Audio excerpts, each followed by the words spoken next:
Bonjour à tous, bienvenue à cette conférence consacrée aujourd'hui exclusivement aux résultats de la phase 3 de notre produit MDC-IRM qui ont été présentés ce week-end par notre partenaire Teva au Psych Congress aux États-Unis. Alors aujourd'hui, notre réunion va être consacrée exclusivement à ce sujet. On aura l'occasion, nous, de se reparler et de parler du reste du portfolio d'ici un mois lors de la présentation des résultats semestriels. Aujourd'hui, pour parler donc de ces résultats de phase 3 présentés ce week-end, je suis avec Christophe Douat. Salut Christophe. Bonjour David. Et avec nous, nous avons la chance d'avoir le docteur Marc-Antoine Croc. Bonjour docteur. Bonjour David. Alors docteur, vous êtes médecin psychiatre, vous êtes basé en Alsace. Parmi vos faits d'armes, plus de 75 publications, dont notamment une, il y a quelques années, consacrée exclusivement aux long-acting injectables, donc les traitements injectables à longue durée d'action pour le traitement de la schizophrénie. Et puis vous êtes par ailleurs, vous avez été le coordinateur de la traduction française du DSM-5, pour dire simplement de la Bible de la psychiatrie. Aujourd'hui, donc, vous avez une consultation en Alsace. Vous voyez notamment beaucoup d'adolescents et de jeunes adultes, beaucoup de personnes qui souffrent de schizophrénie, que ce soit au début de la maladie ou dans le suivi. Est-ce que j'ai été complet? Exactement David. Très bien. Alors, avant de m'adresser à vous, docteur, je vais d'abord me tourner un peu vers Christophe. Christophe, on a aujourd'hui des gens avec nous qui ne connaissent pas forcément Medincell et pas forcément notre technologie. Donc, en quelques mots, est-ce que tu peux nous parler de la société et de la technologie BIPO? Oui, bien sûr David. Donc Medincell développe une nouvelle génération d'injectables longue action. Qu'est-ce que c'est C'est la libération prolongée, continue de médicaments grâce à une injection simple sous-cutanée. Je prends souvent l'image d'une mini-pompe virtuelle qui est injectable sous la peau, qui va libérer son médicament pendant une durée choisie jusqu'à l'injection suivante. C'est parfois une semaine, parfois 6 mois. Donc quand je le décris, ça paraît simple, mais c'est d'une complexité énorme. Et c'est ce que font nos 100 ingénieurs, pharmaciens, médecins, scientifiques. C'est développer ces formulations pour que le médicament soit libéré de façon stable au niveau thérapeutique et en évitant évidemment toute surdose qui créerait des effets secondaires. D'accord. Alors, justement, Christophe, ce week-end, donc notre partenaire Teva a présenté les résultats de la première étude de phase 3 fait avec un de nos produits. C'est un produit qui est dédié à la schizophrénie. Pourquoi la schizophrénie, Christophe? La schizophrénie, c'est vraiment un domaine où il y a besoin d'observance. Les patients doivent prendre le traitement. Dans cette indication, comme dans beaucoup d'autres, la moitié des patients ne prennent mal ou arrêtent leur traitement. Et quand c'est la schizophrénie, il y a beaucoup de conséquences et je laisserai le docteur Croc en parler. Et donc c'est le champ dans lequel il y a eu les plus beaux succès en injectable longue action pour justement permettre de soutenir l'observance des patients. Teva.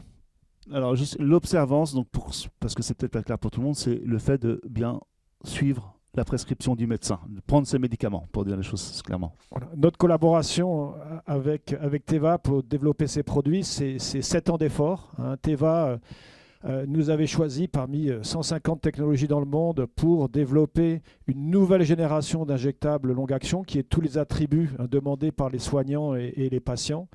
C'est ce que nous avons fait. Ce premier produit a terminé sa phase 3 avec succès. Il y a beaucoup d'excitation à Medincell et c'est le premier d'une série de 3. D'accord, merci Christophe. Alors je me tourne vers vous, docteur, effectivement. Est-ce que vous pouvez nous en dire un petit peu plus sur cette maladie, sur la schizophrénie qui, je crois, en fait touche quasiment 1% de la population mondiale? Effectivement, la schizophrénie, donc c'est 1% de la population. C'est une maladie qu'on dit neurodéveloppementale, qui souvent commence à la fin de l'adolescence, typiquement vers 15-16 ans chez le garçon, un peu plus tard chez la femme.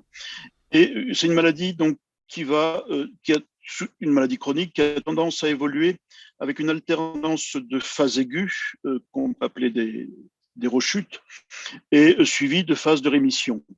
Le problème, c'est que les phases de rechute sont toxiques en quelque sorte pour le cerveau.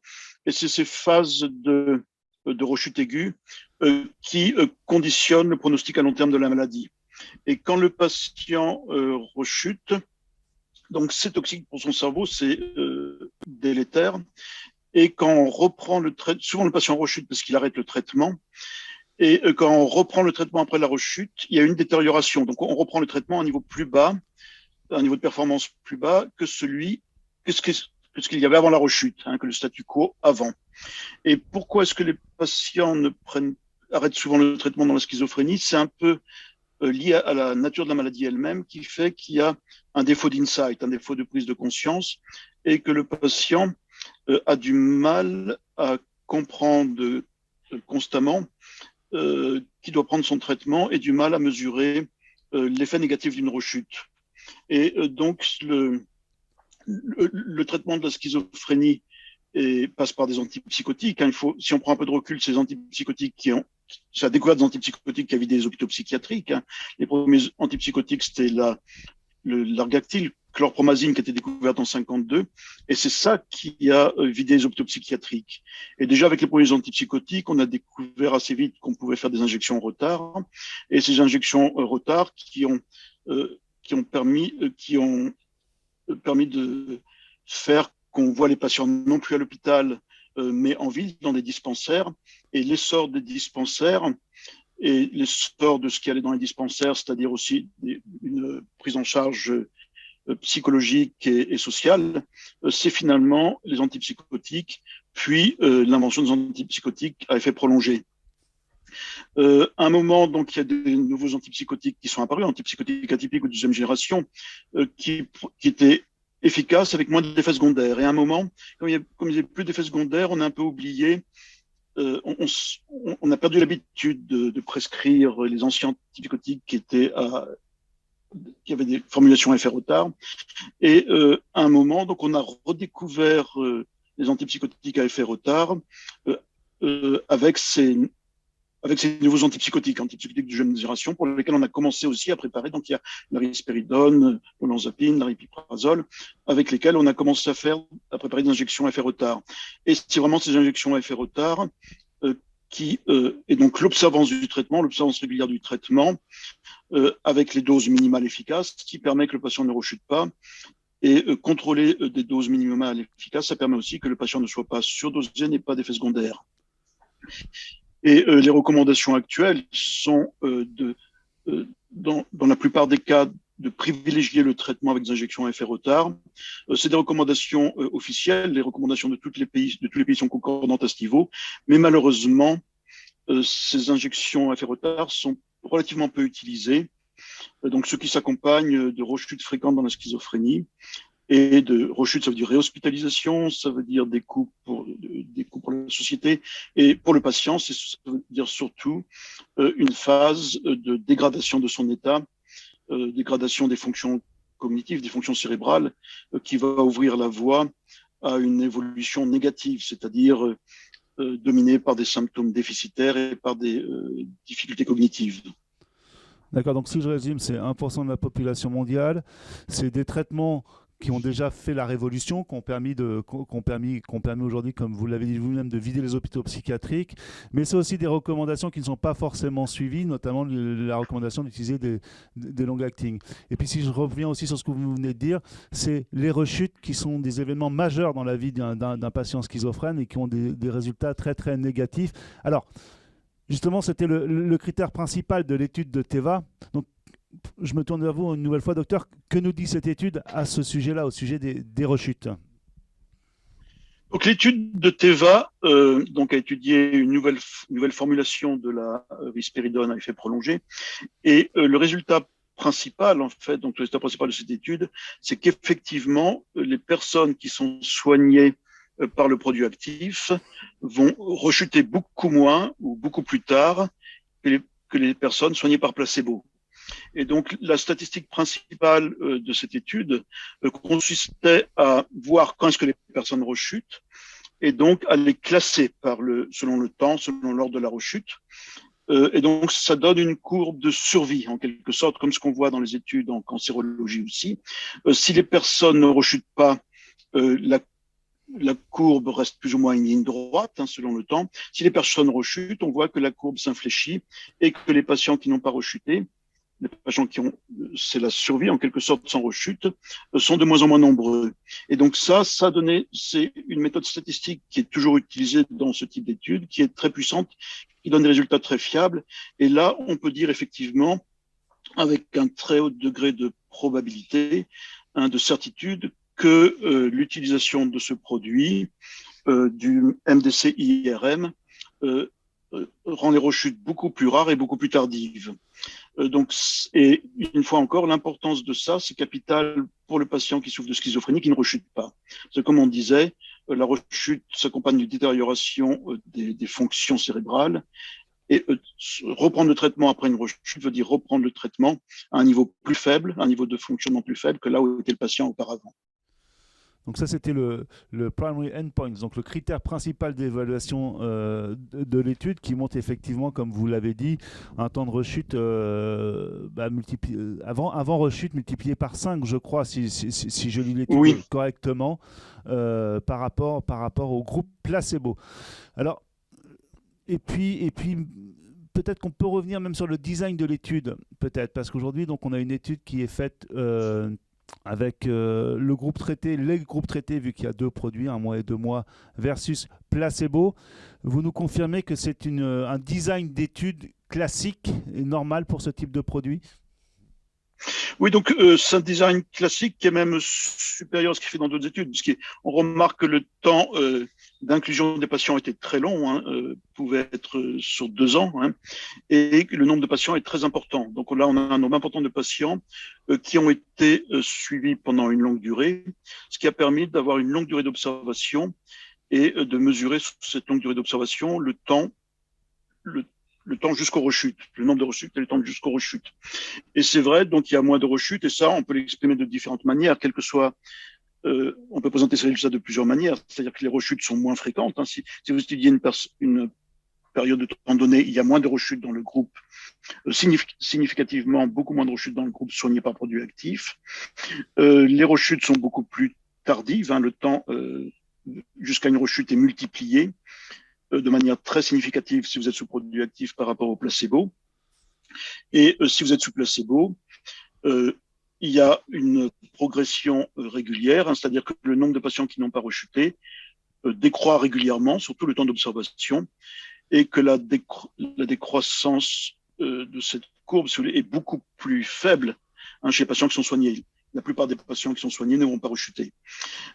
Ça permet, donc ça c'était le critère principal de l'étude, le résultat principal de l'étude. Cette étude s'intéressait à beaucoup d'autres résultats. Un résultat important, c'est qu'il n'y a pas plus d'effets secondaires avec la forme injectable du produit qu'avec la forme prise par voie orale, Péros, voire même moins d'effets secondaires pour ces effets secondaires qui dépendent de la dose. D'accord. Parce qu'on maintient une dose minimale efficace. Oui, on n'a pas les pics et les creux inhérents à la prise orale. Exactement. D'accord. D'autres critères d'évaluation de l'étude portaient notamment sur l'amélioration générale du patient. Alors, qu'est-ce que dit l'étude? Que dit l'étude par rapport à ces critères? Donc, il y a plusieurs échelles qui ont été utilisées pour mesurer ce qu'on appelle la qualité de la vie. Une des conséquences, un des avantages du traitement, comme on l'a dit, c'est qu'avec le traitement antipsychotique, le patient peut quitter l'hôpital et vivre dans la communauté. Donc, il peut vivre dans la communauté et dans la communauté, il peut être aidé, bénéficier d'une prise en charge psychologique et sociale.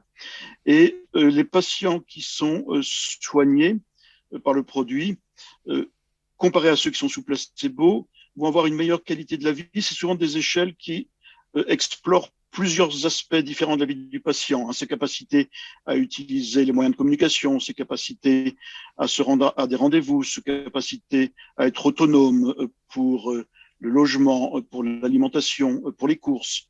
Donc ça explore en fait la liberté dont le patient peut disposer dans la vie quotidienne et aussi le plaisir qu'il peut avoir à vivre avec dans des meilleures conditions psychologiques et avec moins de symptômes. Donc, c'est ces différentes échelles et qui ont montré que le patient peut plus s'épanouir, vivre de manière indépendante et agréable dans la vie quotidienne. Et donc ça, c'est tout un aspect de la vie du patient, de la redécouverte de la vie, qui est rendu possible par le traitement. S'il n'y avait pas de traitement, le patient rechuterait et malheureusement, il pourrait être moins souvent, il passerait beaucoup plus de temps à l'hôpital. Et surtout, si le patient rechute, ça veut dire que l'évolution au fil des années va être plus négative. Alors que si on maintient un traitement, c'est la meilleure chance d'avoir une rémission et un bon niveau de fonctionnement. Donc si je résume, moins de rechute, une amélioration de la qualité de vie par rapport au groupe placebo, une bonne tolérance aux produits, pas plus d'effets secondaires, voire moins que ce qu'on trouve sur des traitements qui existent déjà sous forme orale ou même sous long acting. Et puis, Teva a accompagné cette étude d'enquête faite auprès des patients qui ont reçu le produit et des soignants qui l'ont administré. Et je crois qu'on revient un peu sur les caractéristiques même du produit. On peut parler de plébiscite. Oui, c'est important on disait que les injections à effet prolongé sont recommandées par toutes les recommandations internationales, sociétés nationales et internationales, mais pourtant elles sont relativement peu utilisées. Et souvent, ça vient au fait que ces injections peuvent être désagréables à utiliser, difficiles à utiliser et faire peur, soit susciter de la réserve chez le patient ou chez les thérapeutes.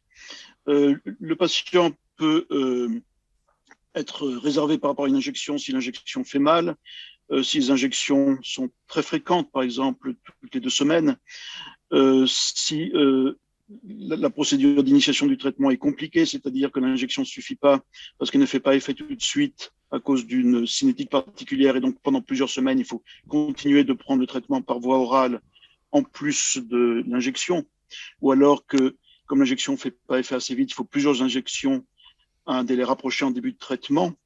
Et donc, ça peut être ce qui peut être compliqué aussi pour les thérapeutes, c'est si le produit est difficile à conserver, si le produit doit être reconstitué, qu'il y a plusieurs seringues, il faut faire des manips pour reconstituer le produit pour qu'il soit pré-injecté. Donc ça, c'est plus compliqué que si vous avez un produit qui est injectable et qui est facilement conservable. Et donc, c'est pour ça que c'est important de rendre les injections aussi faciles que possible à utiliser. Et on sait que si le patient n'aime pas l'injection ou si les thérapeutes n'aiment pas l'injection, ces injections ne seront pas mises en route. Donc on a vraiment, il y a un gros avantage à faire des produits qui soient faciles à utiliser et à accepter par les thérapeutes et par les patients. Vous, c'est ce que vous constatez dans votre pratique, dans la manière dont vous, avec les patients que vous suivez, enfin sans aller dans le détail. Ce qu'on constate, c'est qu'il y a beaucoup de barrières psychologiques et beaucoup de fausses croyances qui font que les injections à effet prolongé ne sont pas assez utilisées dans le traitement de la schizophrénie. Donc il y a un paradoxe, c'est-à-dire que toutes les études montrent que l'évolution à long terme de la schizophrénie est meilleure si on utilise rapidement des injections à effet prolongé et qu'on diminue les rechutes. Mais malgré cette connaissance scientifique, beaucoup de patients continuent à prendre des formes orales du médicament et en pratique ne le prennent pas régulièrement, presque toujours, et en pratique vont rechuter. Beaucoup de thérapeutes ne sont pas conscients de ça. Beaucoup de thérapeutes s'imaginent que leur patient prend le traitement alors qu'il ne le prend pas en fait. Déjà, des fois qu'on interroge des thérapeutes, on dit quel est le pourcentage de vos patients qui prennent pas le traitement. Le thérapeute va avoir une bonne estime de lui-même. Il va dire presque tous mes patients prennent le traitement. Par contre, si on demande au thérapeute quel est le pourcentage des patients de votre collègue de vos collègues qui ne prennent pas le traitement, le thérapeute, là, il va être beaucoup plus réaliste. Il va dire la plupart des patients de mes collègues ne prennent pas leur traitement. Donc, toujours, le thérapeute lui-même a une sorte d'euphorie en ce qui concerne ses propres capacités. Il pense qu'il a convaincu ses patients de prendre le traitement, mais ça marche pas si simplement que ça. Et il faut voir que quand il y a une rechute, On pourrait comparer, donner l'image du diabète, qui est plus facile à comprendre. Il y a beaucoup de jeunes adolescents qui ont un diabète de type 1. Au moment où ils sont adolescents, ils disent je veux vivre librement, je veux vivre sans me soigner. Et beaucoup d'adolescents ne vont pas prendre de traitement par insuline. Savoir qu'à ce moment-là, quand le diabète est mal équilibré, qu'il n'y a pas assez d'insuline, ça va dégrader, ça va avoir un effet toxique, néfaste sur beaucoup d'organes. Ça va avoir un effet néfaste sur la rétine, donc ça favorise la cécité. Ça va avoir un effet néfaste sur les reins, donc ça peut amener à la dialyse. C'est un peu la même chose qui se passe de manière plus complexe sur le cerveau quand vous soignez pas vos troubles schizophréniques. C'est-à-dire que c'est pas aussi facile à se représenter qu'une action toxique sur les reins ou sur la rétine, mais c'est quelque part neurotoxique pour le cerveau et c'est un facteur de dégradation et de mauvais pronostic. Donc ça, c'est le point important, quoi. C'est presque la chose la plus importante qu'on a à dire aujourd'hui, que la seule manière d'administrer un traitement en prévenant le mieux les rechutes, c'est les formes à effet prolongé. D'accord. D'ailleurs, en regardant l'étude, on a quand même la bonne surprise que, et c'était pas forcément évident, que 60% des patients qui ont été interrogés, qui ont participé à l'étude et qui ont été interrogés, parce que c'est pas l'ensemble des patients qui l'ont été, ont déclaré préférer une injection et donc a priori être prêt à passer sous ce type de traitement, ce qui va un peu dans le sens de ce que vous venez de dire. Donc aujourd'hui, vous nous dites qu'il y a encore beaucoup de choses à faire pour que les long-acting soient plus largement adoptés et largement utilisés, et notamment simplifier peut-être avoir des traitements faciles à utiliser. Christophe, peut-être que tu peux nous parler justement du produit qu'on développe avec Teva et quelles sont ses caractéristiques qui en font un médicament qui a le potentiel d'être bien reçu parce que facile à utiliser. Oui, donc qu'est-ce que Bepo, notre technologie, c'est son nom de code, on va dire. Son mot d'usage. Son mot d'usage, voilà. Qu'est-ce que Bepo a permis de faire, hein? Il a permis de développer ces attributs essentiels justement à faciliter, comme le disait le Dr Croc à l'instant, l'adoption de l'injection. D'abord, c'est un produit en injection sous-cutanée, qui n'est pas une injection intramusculaire. Comme il a été dit juste il y a quelques instants, c'est un produit qui permet d'atteindre le niveau thérapeutique quasiment immédiatement, donc qui n'a pas besoin de complément oral ou par une autre injection. C'est un produit qui arrive avec une flexibilité dans la fréquence, puisqu'on a un produit 1 mois et 2 mois, mais on peut noter d'ailleurs dans l'étude que 75% des patients préfèrent l'injection 1 mois. Donc c'est vraiment ces attributs très différenciants que Bepo a permis d'atteindre. C'est le caractère de rupture de notre technologie. Et c'est pour ça que Teva a travaillé 7 ans maintenant pour développer Medincell IRM. Et je vais peut-être conclure, David, en disant, et c'est écrit sur une des planches, c'est un petit peu caché dans le texte, mais ce qui est vraiment assez interpellant, c'est que dans tous les patients de l'étude qui ont reçu donc l'injection Bipo MDC IRM, 90% disent qu'ils ne souhaitent plus revenir sur leur traitement antérieur, qu'il soit oral ou injectable. Et ça, c'est un chiffre extrêmement important et qui montre les qualités du produit. Et son potentiel. Alors justement, si tout va bien, je rappelle que le dossier est actuellement, la demande d'autorisation de mise sur le marché est actuellement à l'étude aux États-Unis auprès de la FDA. Notre partenaire et nous-mêmes, nous espérons avoir un retour favorable et une commercialisation dès 2022. Ça fera un nouveau produit sur un marché qui est pourtant déjà très dynamique, Christophe. Oui, exactement, puisque comme on l'a dit pendant cette discussion, les injectables longue-action se sont développés de façon significative en schizophrénie. Aujourd'hui, c'est plus de 7 milliards dans le monde, dont 4 milliards sur des produits à base de risperidone ou très proches de la risperidone. Et c'est ce segment de 4 milliards que cible Teva. Juste pour vous donner une idée, 4 milliards de chiffre d'affaires par an, si c'était un seul produit, ça serait dans les 20 premiers produits de la pharma mondiale. Donc l'enjeu est colossal. Et on comprend que Kertschus, le CEO de Teva, en parle maintenant à chacune de ses réunions d'analystes, David. il en parle même comme en disant qu'il a le potential to be the preferred product. Bah, il l'a dit il y a quelques mois, les patients nous le disent dans l'étude. Moi, ça fait longtemps que je le dis.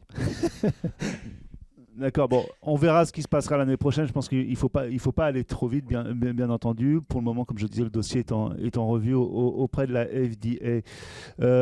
Christophe, un marché très dynamique quand même. Là, tu nous as donné des tailles de marché, mais aussi un marché qui croît très très vite. Oui, c'est important de regarder la dynamique en même temps que sa taille. Hein, et c'est un marché qui croît à 15% CAGR, c'est le terme technique, ça veut dire 15% par an. 15% par an, si cette tendance continue, ça veut dire que c'est un marché qui double tous les 5 ans.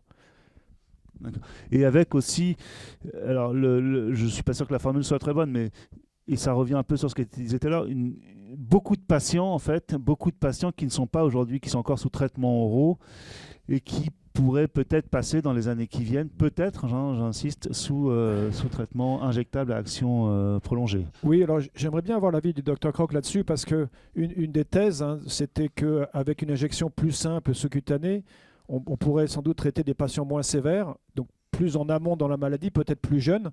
Et je voulais savoir un peu ce que l'impact d'un produit comme ça pourrait avoir effectivement sur ces deux sujets.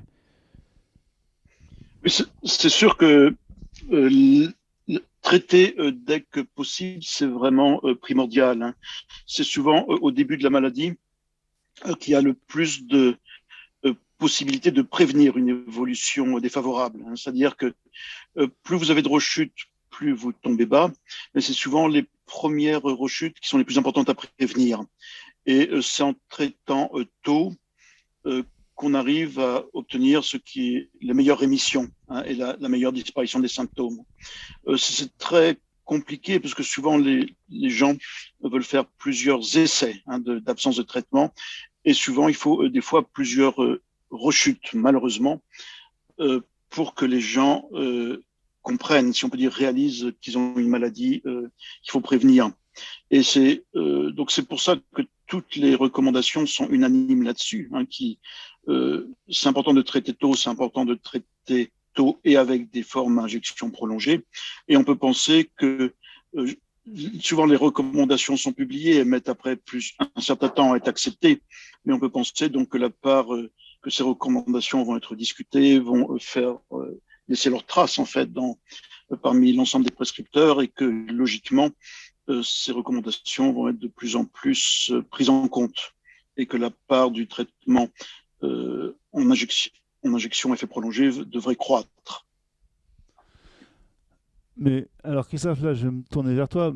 Effectivement, c'est l'objectif dans l'intérêt des patients, mais ces traitements coûtent cher.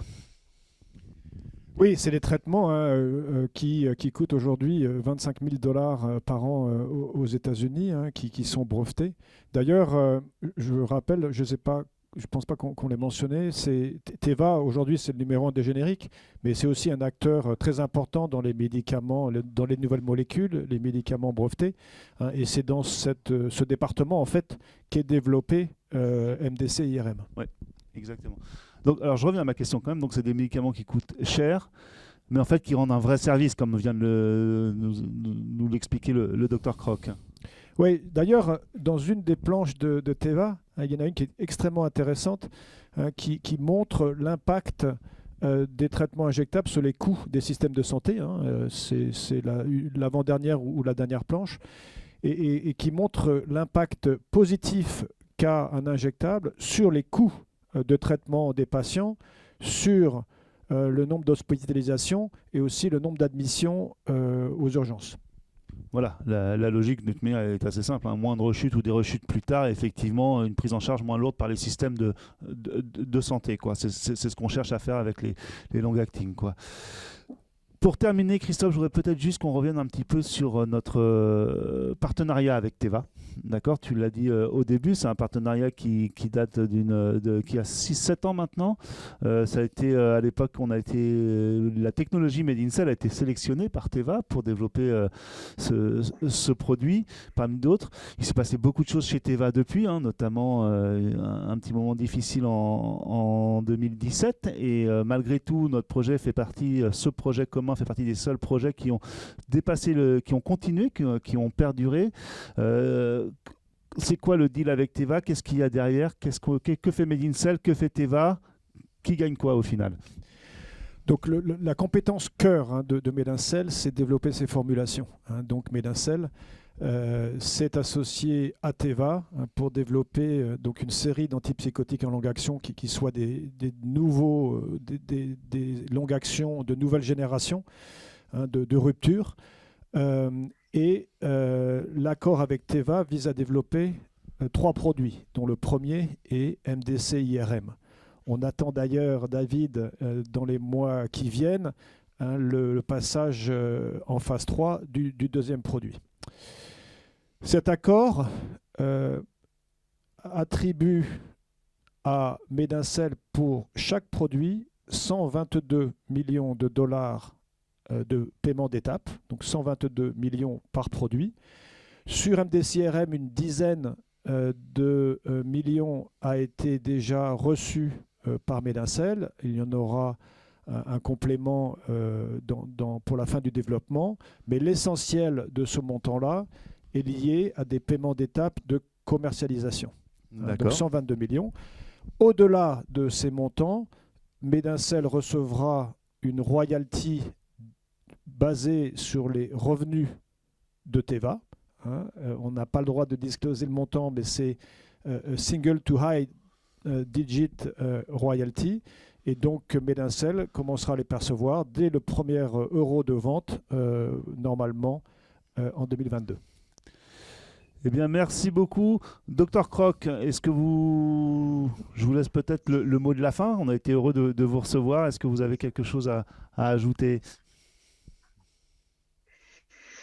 Je suis très heureux de voir qu'on a un nouveau produit qui devrait être bientôt disponible et surtout qui présente des avantages d'utilisation, facilité d'utilisation.